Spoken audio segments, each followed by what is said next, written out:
శ్రీమాత్రే నమః. వీడియో చేశారు కదా ఈరోజు. పిండి వంటలు కూడా అప్లోడ్ చేశారు. మళ్ళీ ఎందుకు వచ్చారు విజయ్ గారు అనుకుంటున్నారా? ఇవాళ చాలా పొరపాటు జరిగిపోయిందండి పొద్దున్న. ఎందుకంటారా?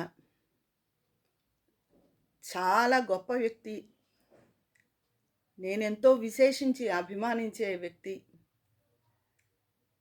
ఆయన జీవన విధానాన్ని, ఆయన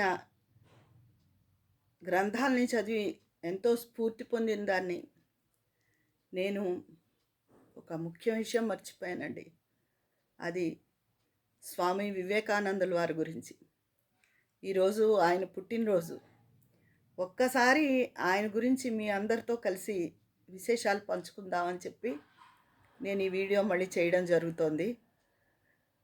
స్వామి వివేకానందుల వారు, రాముల వారికి హనుమంతుడు ఎలాగో రామకృష్ణ పరమహంసుల వారికి స్వామి వివేకానందులలాగా.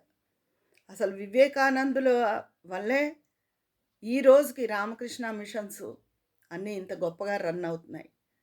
ఆయన తన గురువుకి ఇచ్చిన మాట ప్రకారం విదేశాలు వెళ్ళి, అప్పటికి రామకృష్ణ పరమహంసుల వారు నిర్యాణం చెందారు. విదేశాలు వెళ్ళి డబ్బు సంపాదించి రకరకాల మఠాలు స్థాపించి, బేలూరు మఠాన్ని కట్టి కలకత్తాలో ఎంతో విస్తృతంగా ఆయన చెప్పిన మత విషయాల గురించి, అంటే రామకృష్ణ పరమహంసుల వారు చెప్పిన సూక్తుల గురించి ఎంతో వ్యాపింపచేశారండి. దేశ విదేశాలలో మన సనాతన ధర్మాన్ని, మన హిందూ ధర్మాన్ని, మన హైందవ ధర్మం యొక్క గొప్పదనాన్ని వివేకానందులు చాటి చెప్పారండి. ఆయన పాపం ఆయన 39 ఏళ్లకే తను చాలించారు. ఆయన పడ్డ కష్టాలు, దేశ విదేశాల్లో రకరకాల ఆహారం, అక్కడి చల్లదనం, అవన్నీ ఆయనకి ఉబ్బస వ్యాధి, ఆస్మా కింద వచ్చి చివరి రోజుల్లో ఆయన ఇబ్బంది పడి ఆయన తను చాలించారు. ఆయన నిజంగా, ఆయన వివేకానందుల వారి పుస్తకం తప్పకుండా అందరూ కొనుక్కుని, రామకృష్ణ మిషన్లో దొరుకుతుంది. వాళ్ళ పుస్తక షాపులు ఉంటాయి. మీ ఊర్లో కనుక ఉంటే తీసుకుని అది తప్పకుండా కొనుక్కుని చదువుకోండి. నిజంగా మనకి జీవితంలో అది ఎంతో ఇన్స్పిరేషన్ ఇస్తుందండి. అది చాలా, అసలు చిన్నవాళ్ళు, వయసులో ఉన్నవాళ్ళు, ఏ వయసుతో సంబంధం లేకుండా అసలు ఆ పుస్తకం ఎంతో చదవదగిన ఉత్తమోత్తమ గ్రంథం. రామకృష్ణ పరమహంసుల వారు అమ్మ మాతృదేవి అంటే నాకు ఎంత ఇష్టమో, వివేకానందుల వారంటే అంతకన్నా ఎక్కువ అభిమానం. నిజంగా ఆయన జీవిత చరిత్ర చదువుతుంటే కొన్ని చోట్ల ఆయన పడ్డ బాధలు, ఆయన కష్టాలు చూస్తుంటే, అంటే ఆయన మొదటి నుంచి కష్టజీవి కాదు. ఆయన అపర జమీందారు కుటుంబంలో పుట్టారు. తండ్రి పెద్ద లాయరు.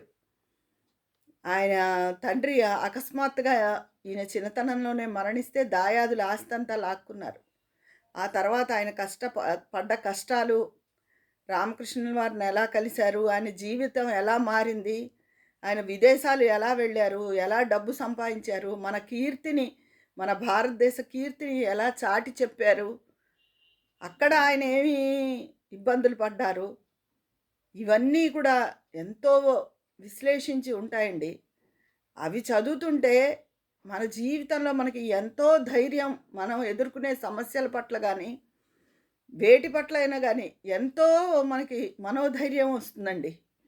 అందరూ తప్పకుండా చదవదగ్గ గ్రంథం అది. అందుకని మీరందరూ కూడా వివేకానందుల జీవిత చరిత్ర పుస్తకం కొనుక్కుని తప్పకుండా చదవండి. ఆయనని ఈరోజు అందరూ తప్పకుండా ఒక్కసారి నా కోసమైనా తలుచుకోండి ఆయన్ని. ఆయన ఎక్కడున్నా, ఏ లోకంలో ఉన్నా ఆయన అమరజీవి. ఎందుకంటే ఒక మనిషిని మనం స్మరించుకుంటూ ఉన్నంతకాలం, ఆయన గ్రంథాలు చదువుతున్నంతకాలం నా దృష్టిలో ఆ మనుషులు బ్రతికి ఉన్నట్లే లెక్క. అందుకని అసలు స్వామి వివేకానందుల వారి గురించి చెప్పడానికి నేను చెప్పే మాటలు చాలా స్వల్పం అన్నవి. కాపోతే మీ అందరితోనూ ఆయన గురించి పంచుకోవాలని నా ఉద్దేశంతో, ఆయన మీద ఉన్న ప్రేమతో, గౌరవంతో మీతో షేర్ చేసుకుంటున్నాను. ఉంటాను. మీ విజయ పన్నాల.